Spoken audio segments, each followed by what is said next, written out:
Chapter 9, second part, reactions of alkynes.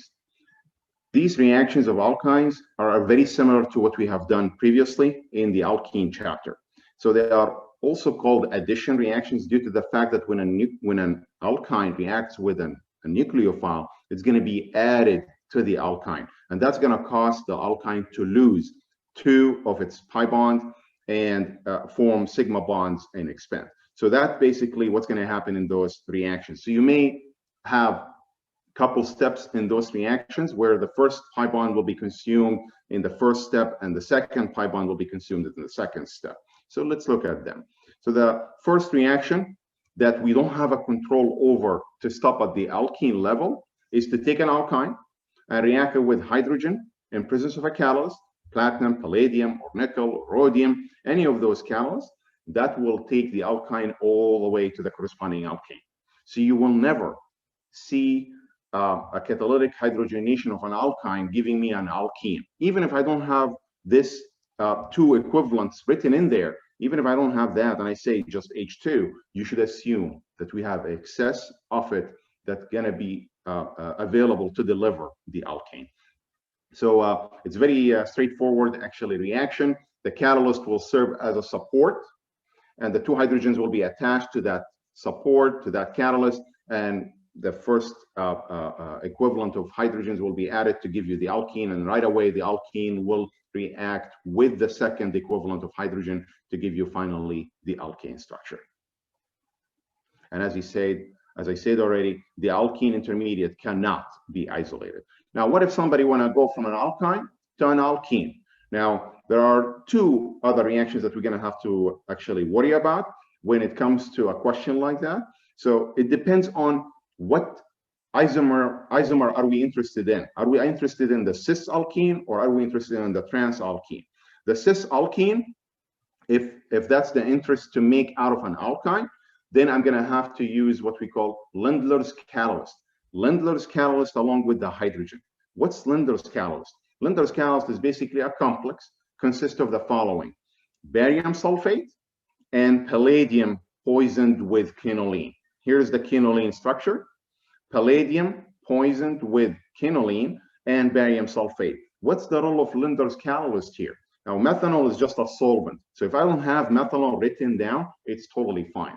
If I want to answer a question in an exam or a quiz and mention the condition, I could just say one of the two: H2 and Lindlar's catalyst, or H2, palladium, barium sulfate, and quinoline. So it's either of the two ways that you can actually list the reagents for the controlled hydrogenation of alkynes to give me the cis alkene.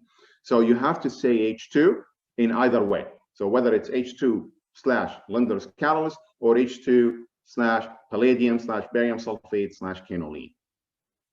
Now, this catalyst, now, it's the fact that it's poisoned with quinoline is going to slow down the reaction.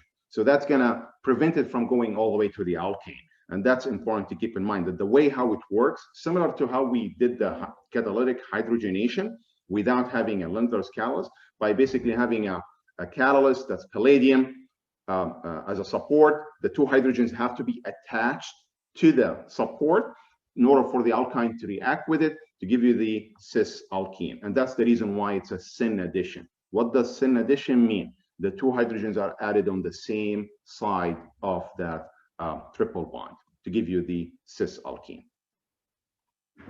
What if the interest is to make the trans alkene out of an alkyne? Then you're going to have to go through Birch reduction, B-I-R-C-H, Birch reduction. What's Birch reduction? Sodium and ammonia.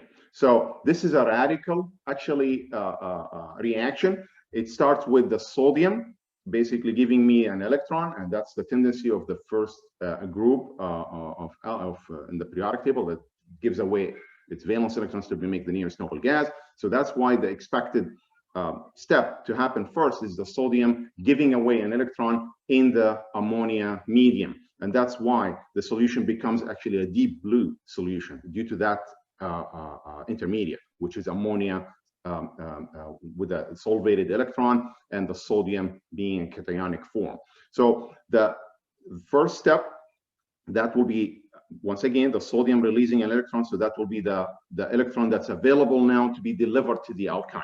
So the alkyne, once it sees that electron, the electron will be basically attacking that alkyne like it's a radical step. So this electron, it's a single electron, so it's going to have to actually use this type of arrow, not the full arrow.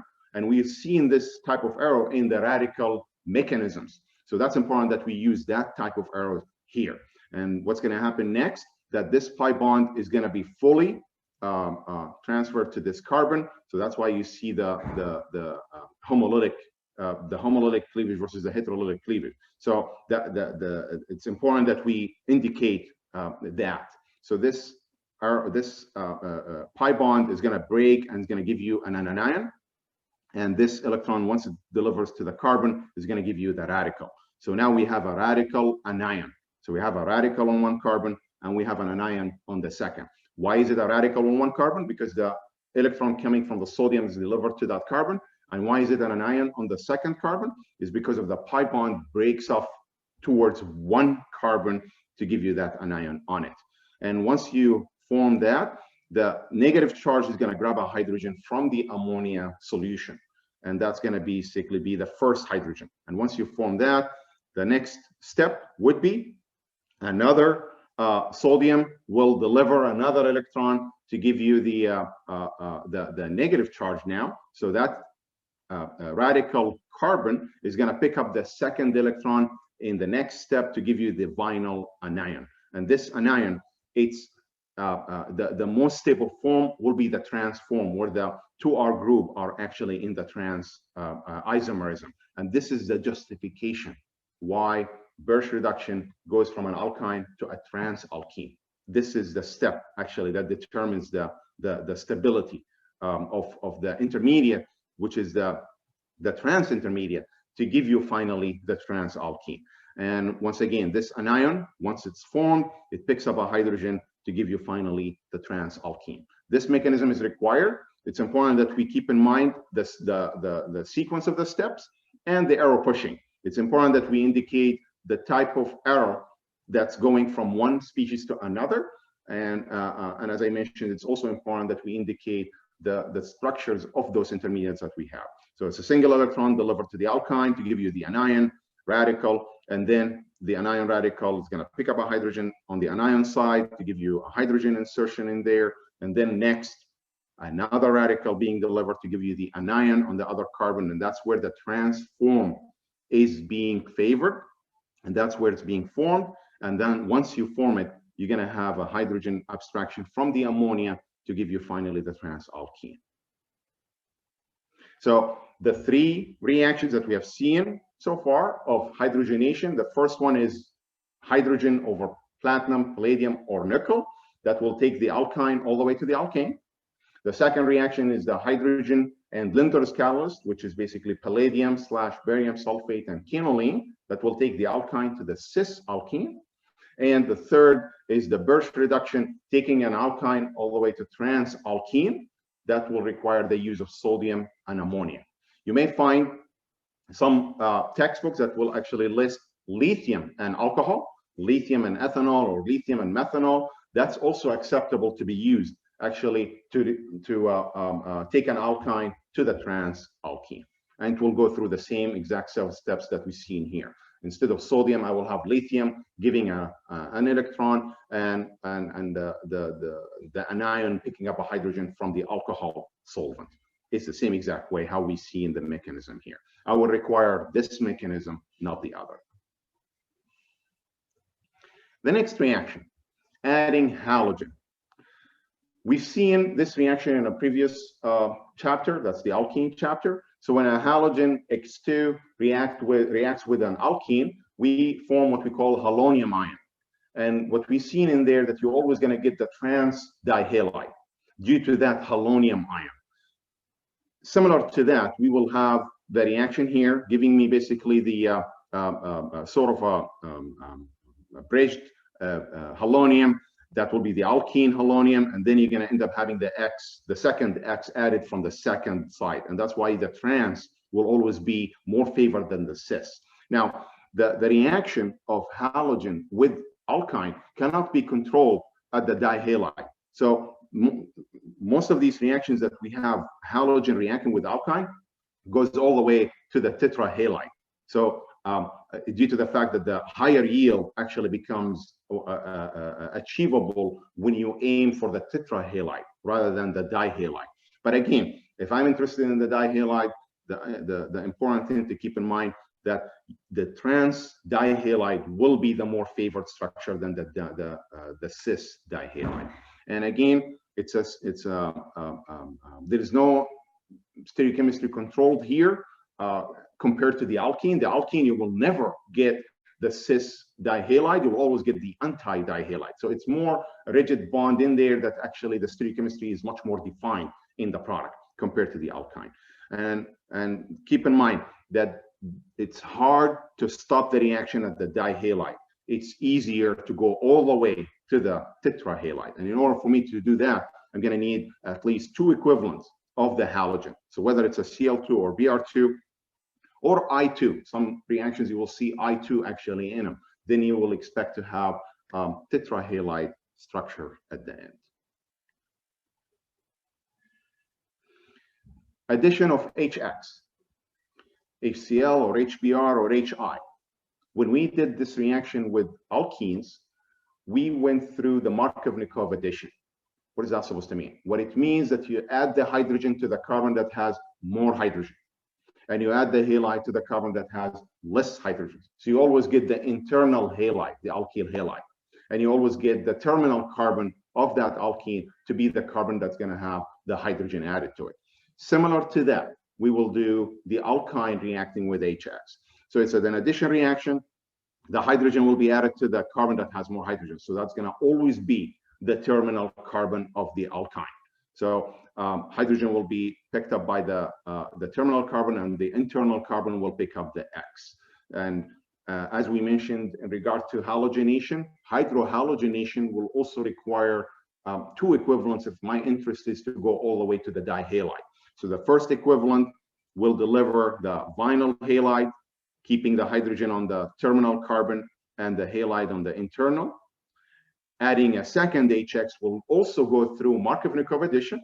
So the hydrogen will be added to the carbon that has more hydrogen, and that's why it becomes a CH3, and the halide will be added to the carbon that has less hydrogens. So that's why you get a geminal dihalide when you go from an alkyne using HX. 2 of those will give you the geminal dihalide. You will never get a vicinal dihalide. So you're always going to go through the Markovnikov addition, and that's the reason why. You could see examples here. So this pent-1-ine HBr, so the H will be added to the carbon on the left, and the Br will be added to the internal carbon. Now, if I don't have the 2 equivalents in here, that means I'm going to be adding only 1 mole or 1 equivalent of HBr. But if I have 2, then I will expect the next product to be formed. You can see here that when there is an alkyne that may give me actually 2 isomers, E and Z, there is no control over which one is going to be more favored, E or Z. And not just only that, if you have an internal alkyne, where when you apply the Markovnikov rule, neither of the 2 have hydrogens. So there is no selectivity here, so which carbon is going to pick up the hydrogen. So you're going to end up actually getting both possibilities being formed. So the internal carbon or the one on the right picking up the hydrogen to give you the first one, and the left-hand side carbon picking up the hydrogen giving you the second vinyl halide. So these are basically the expected products when you have an internal alkyne reacting with HX. Same thing, if I would take this and react with another equivalent of HBr, I'm going to end up having a mess, basically. Tetrahalide or dihalide, geminal, or vicinal. So that will be a messy outcome actually doing this chemistry, due to the fact that there is no selectivity when we add the HX to an internal alkyne. Here's the mechanism. So the alkyne will attack the hydrogen. So the pi bond will be the electron density starting point, attacking HX that will pick up the hydrogen, will add it to the carbon that has more hydrogens. So that's going to end up giving you basically a carbocation sitting on that vinyl. So this is the vinyl cation that's going to be attacked by the halide, and that's going to give me the Markovnikov outcome of the addition of HX to give me basically the hydrogen on the terminal carbon and the internal carbon picking up the halide. We did hydrohalogenation using peroxide with alkenes. And we've seen there that the reaction, because it's a radical reaction, it prefers the internal carbon to be the radical of that alkene. So this reaction will follow the anti-Markovnikov addition. So instead of adding H to the carbon that has more hydrogens, you're going to add H to the carbon that has less hydrogens. That's what we did in the alkene chapter. Same thing here. H will be added to the internal carbon, and Br will be added to the left-hand side carbon. And there's no mechanism to be required here. If you want to go back to the alkene chapter and look at the mechanism there for the radical step, it will remind you why it is the peroxide pushing the hydrohalogenation using HX to be added anti-Markovnikov. The same story here. When you have a radical intermediate, there is no control over which side the hydrogen is going to be added to. That's why you get a mixture of the two. So whichever of the two you draw on the outcome of this reaction in a quiz or an exam will be totally accepted. You do not have to draw both of them. You do not. The next reaction, hydration. When we did hydration to make an alcohol in the alkene chapter, we used H plus H2O, that's the Markovnikov. We use mercury oxymercuration, demercuration, mercury 2-sulfate, water followed by sodium borohydride to give you also the Markovnikov addition to give you the alcohol. The difference between the two, the first two is one will go through a carbocation, which is the acid catalyzed hydration. The oxymercuration, demercuration does not give you a carbocation, it gives you the mercurinium ion. And we did also the third reaction, which is hydroboration oxidation to give you the alcohol added on the anti-Markovnikov fashion. That's the OH added to the carbon that has more hydrogens. That's what we did actually in the alkene chapter. Similar to that, we'll do hydration of alkynes. So the mercury sulfate and aqueous sulfuric acid, so mercury 2-sulfate and H2SO4, will add H2O in the Markovnikov orientation to give you a vinyl alcohol, which we call enol, that will rearrange to give you a ketone. So ketone will always be the outcome out of an oxymercuration, demercuration of an alkyne. And we will see how that is. The other reaction, which is hydroboration oxidation. We used BH3, hydrogen peroxide, and sodium hydroxide in the alkene. We'll see how it is done in here. But all of the alkynes, when they go through hydroboration oxidation, you're going to end up having an aldehyde at the end. So it's an anti-Markovnikov orientation, and that's why it's going to end up giving you the aldehyde instead of the ketone. So the shortest statement, that oxymercuration, demercuration gives me a ketone out of an alkyne. Hydroboration oxidation gives me an aldehyde. How is that? Well, let's look at the first one, oxymercuration, demercuration. So when you have alkyne with H2O, mercury 2-sulfate, and sulfuric acid, you're going to end up adding H and OH. H to be added to the carbon that has more hydrogen, and OH to the carbon that has less hydrogen. So you're going to end up making a vinyl alcohol. We call this enol. It's an alkene alcohol, so alkenol. So that's, in short, we say enol. Once we form the enol, enol is not a stable compound. It rearranges to give you another tautomer. This tautomer comes from the word tautomerization. Tautomerization meaning there's going to be a rearrangement that instead of having an alkene OH, the more stable isomer would be C single bond C, and the double bond will be transferred to the oxygen side. So you're going to end up making a carbonyl instead of a C single bond O, and a C single bond C instead of a C double bond C. So instead of having, so there is no loss or gain of atoms in here. It's just more of a rearrangement. So this rearrangement is called tautomerization. So that's how we form the ketone out of the oxymercuration demercuration. So you could see here the clear mechanism. The alkyne will be the starting point to attack mercury, and that's going to give you basically the vinyl cation. And once that's formed, water will come in and attack the positive carbon. That's going to end up making this mercury alkenol. Water will pick up a hydrogen to give you the organomercurial alcohol, and this gonna go through a next step that is H+. The alkene will pick up the hydrogen from the acid to give you basically a carbocation on the oxygen side to end up having that electron delocalizes to give you the second resonance, and that resonance will lose that mercury to give you the enol at the end. This mechanism is not required.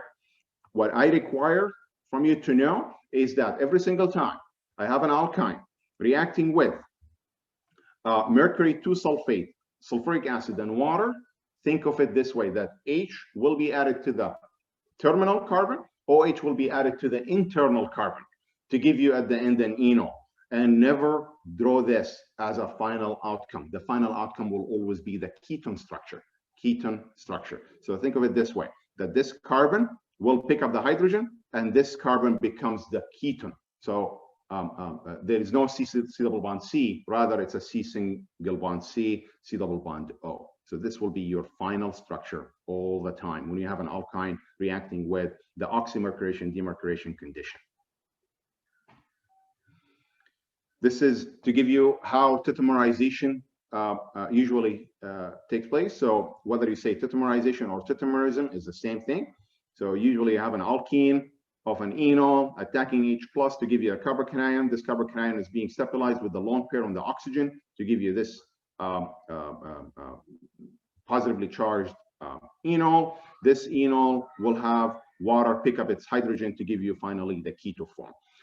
I'm not requiring the mechanism here, but it's good to know how the enol goes all the way to the keto form. As it is going to be the more stable form. The C double bond O is more favored than a C single bond O, C double bond C. It's much more polar, and it's a stronger bond, actually. So for the molecule, it's going to become more stable. Hydroboration oxidation reaction.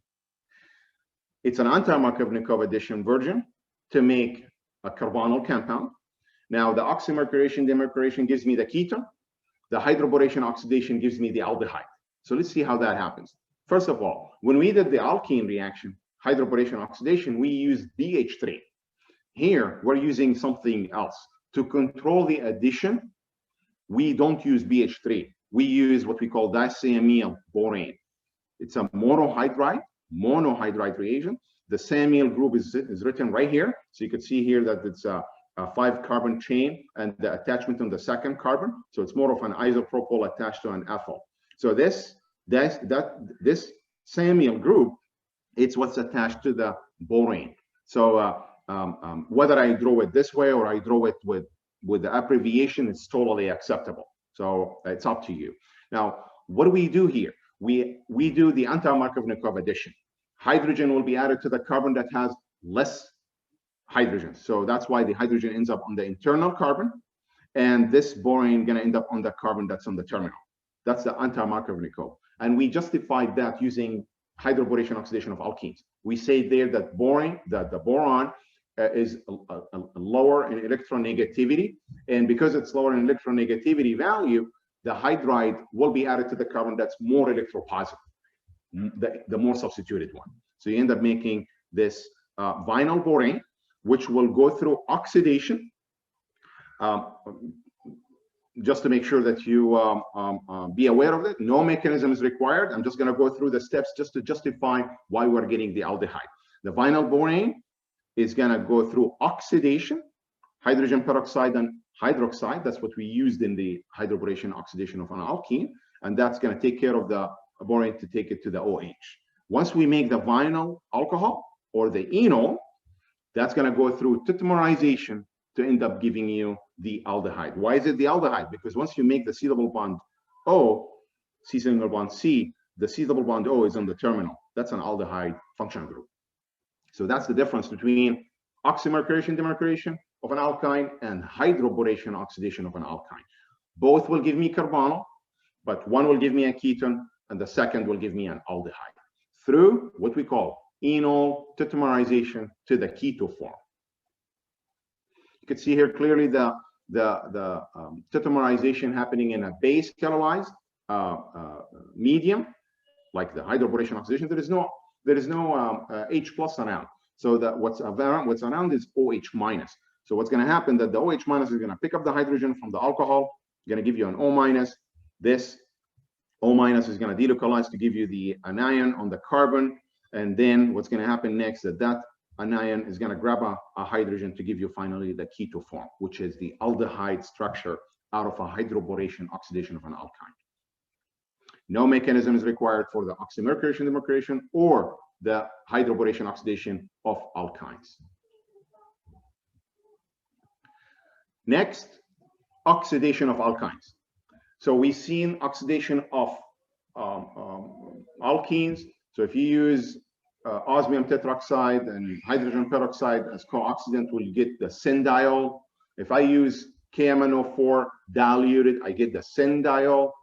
If I use concentrated KMNO4, I get the oxidative cleavage structure. So I end up making a carboxylic acid or a ketone, or two ketones or two carboxylic acids from an alkene. If I use ozonolysis condition, O3 followed by dimethyl sulfide or zinc, I end up making an aldehyde and a ketone, or two aldehydes or two ketones. That's what we did in the alkene chapter. The reactivity of the alkyne, the fact that the pi bond there is going to be much more electron dense, it's going to be more reactive. It's not going to matter whether you use O3 or you use KMNO4 concentrated. Either of the two, you will end up making an oxidative cleavage product.